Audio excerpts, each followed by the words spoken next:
ईश्वर ने अदन वाटिका में अपने द्वारा गढ़े मनुष्य आदम को रखा, जो वाटिका की देखरेख करता था और वहां खेती बाड़ी करता था। ईश्वर के आदेश के अनुसार उसे वाटिका के हर वृक्ष का फल खाने की अनुमति थी, किंतु जीवन वृक्ष के फल खाने की अनुमति उसे नहीं थी। ईश्वर ने उसे स्पष्ट निर्देश दिया था कि जीवन वृक्ष या भले बुरे के ज्ञान के वृक्ष के फल को कभी मत खाना। यदि तुमने उसका फल खाया तो मर जाओगे। ईश्वर नहीं चाहते थे कि मनुष्य अकेला रहे। उनका कहना था, अकेला रहना मनुष्य के लिए अच्छा नहीं था, इसलिए मैं उसके लिए एक उपयुक्त सहयोगी बनाऊंगा। ईश्वर ने मिट्टी से धरती के सभी पशुओं और आकाश के सभी पक्षियों को गढ़ा और उन्हें आदम के पास ले गए।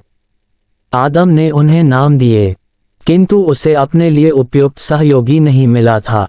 तब ईश्वर उसे गहरी नींद में सुला दिया। उसके बाद उसकी पसली निकालकर उसके स्थान पर मांस भर दिया।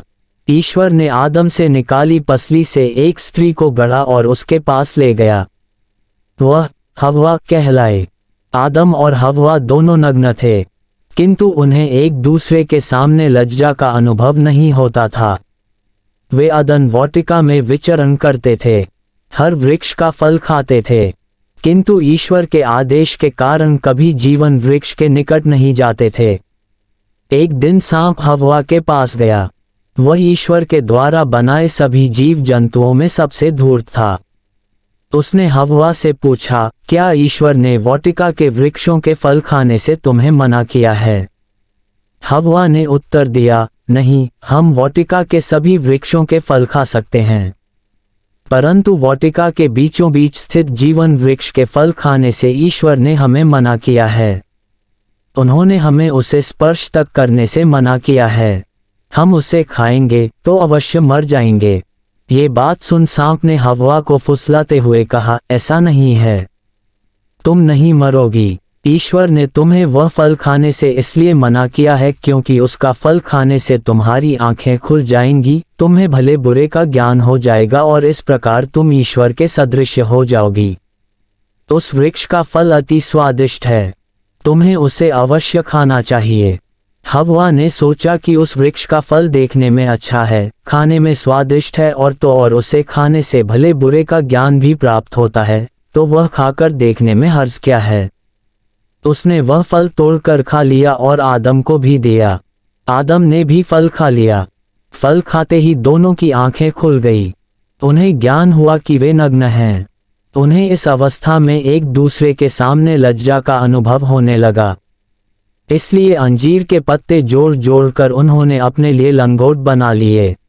उसी समय अदन वाटिका में टहलते हुए प्रभु ईश्वर की वाणी उन्हें सुनाई पड़ी और वे लज्जा और भय से वृक्षों के पीछे छिप गए। ईश्वर ने आदम को पुकारा, तुम कहाँ हो आदम? आदम ने उत्तर दिया, प्रभु मैं नंगा हूँ, इसलिए तुझसे छिप गया हूँ। प्रभु ने पूछा, तुम्हें किसने बताया कि तुम नंगे हो? क्या तुमने उस वृक्ष का फल खाया है जिसे खाने से मैंने तुम्हें मना किया था? आदम ने उत्तर दिया, प्रभु तूने जिस स्त्री को मेरे साथ रहने के लिए बनाया, उसी ने मुझे उस वृक्ष का फल लाकर दिया और मैंने वह खा लिया। ईश्वर ने हव्वा से पूछा, क्या तुमने ये किया है? हव्वा ने उत्तर दिया, सांप ने मुझे फुसला दिया और मैंने उस वृक्ष का फल खा लिया। तब ईश्वर ने सांप से कहा, तूने ये किया है, इसलिए तू सभी घरेलू और जंगली जानवरों में शापित होगा। तू पेट के बल चलेगा और जीवन भर मिट्टी खाएगा। मैं तेरे और स्त्री के बीच, तेरे वंश और उसके वंश के बीच शत्रुता उत्पन्न करूंगा। वह तेरा सिर कुचल देगा और तू उनकी एड़ी कटेगा। ईश्वर ने हव्वा से यह कहा, मैं तुम्हारी गर्भावस्था का कष्ट बढ़ाऊंगा और तुम पीड़ा में संतान को जन्म दोगी। तुम वासना के कारण पति में आसक्त होगी और वह तुम पर शासन करेगा। उसने आदम से कहा, चूंकि तुमने अपनी पत्नी की बात मानी है और उस वृक्ष का फल खाया है जिसे खाने से मैंने मना किया था, भूमि तुम्हारे कारण शापित होगी। तुम जीवन भर कठोर परिश्रम करते हुए उससे अपनी जीविका चलाओगे। वह कांटे और ऊंट कटारे पैदा करेगी और तुम खेत के पौधे खाओगे।